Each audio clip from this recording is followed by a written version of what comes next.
orang yang tadi pukul saya? Hei kamu, perempuan! Siapa nama kamu? Anaknya diambil.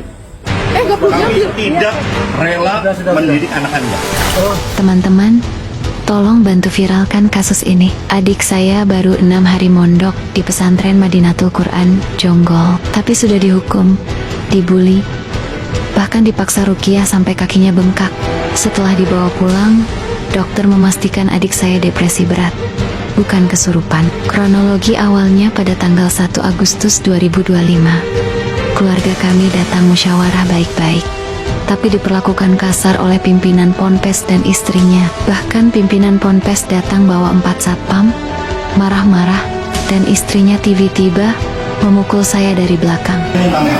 Masuk sini. Dia betul-betul saya.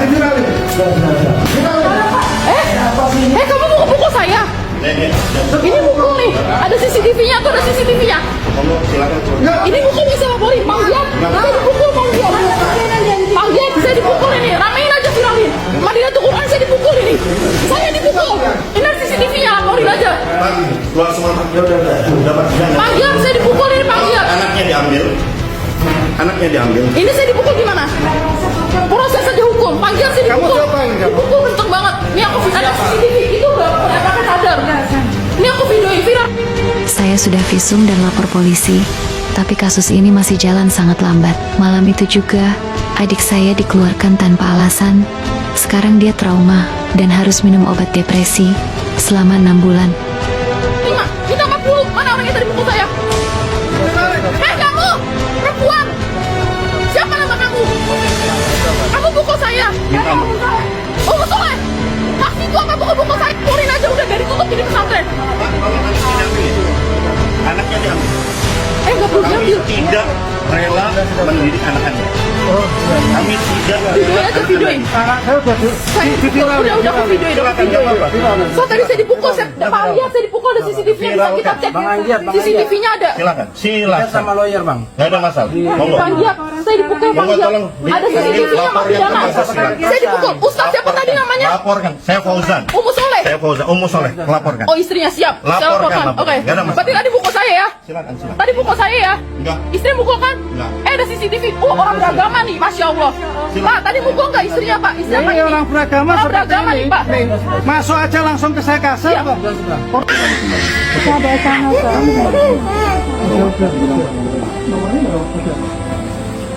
Itu ngapain ditambah panjat mah? Itu bajunya Esa dibawa aja. Bu, apa enggak lebih baik kita ngobrol dulu? Nggak usah. Saya Enggak, ini kan ini Maaf. Gini, Pak. Terima kasih. Maksud saya begini. Terima supaya kita kasih. ada madam dulu nih, Pak. Ya udah, nggak apa-apa. Yang Pak. penting udah nggak ketemu lagi. Udah, makasih. Mau? Sama saya hubungan sama bapak. Lihat kan? Lihat kan? Udah, silakan. Nggak apa-apa.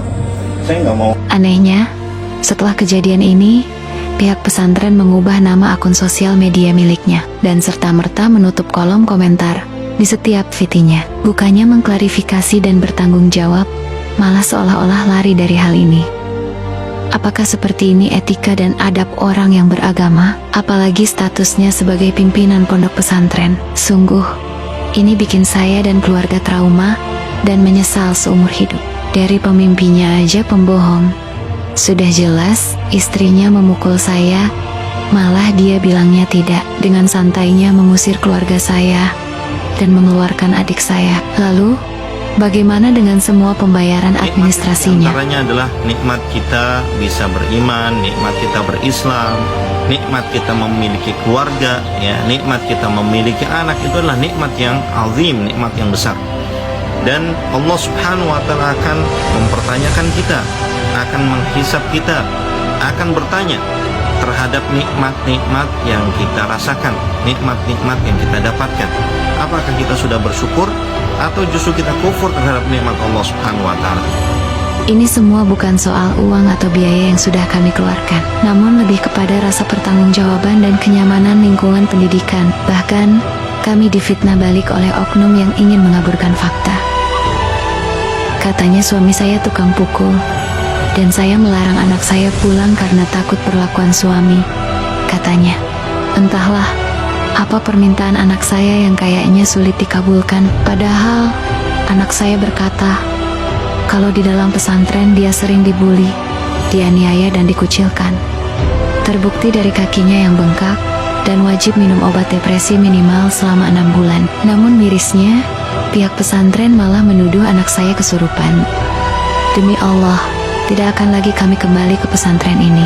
Lebih baik anak kami masuk pesantren Ustadz Adi Hidayat atau Ustadz Somad, namun jauh dari rumah, sedangkan tempat tinggal kami di Bogor.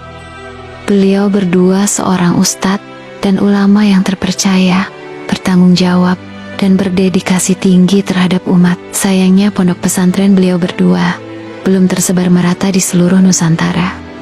Untuk adik saya, maafkan kakak, Abi, dan Umi. Kakak akan menuntut keadilan seadil-adilnya supaya kasus ini tidak berlarut-larut dan tidak dialami orang lain lagi. Sekali lagi, mohon bantuannya supaya viral teman-teman. Untuk sebelum dan sesudahnya, kami ucapkan terima kasih.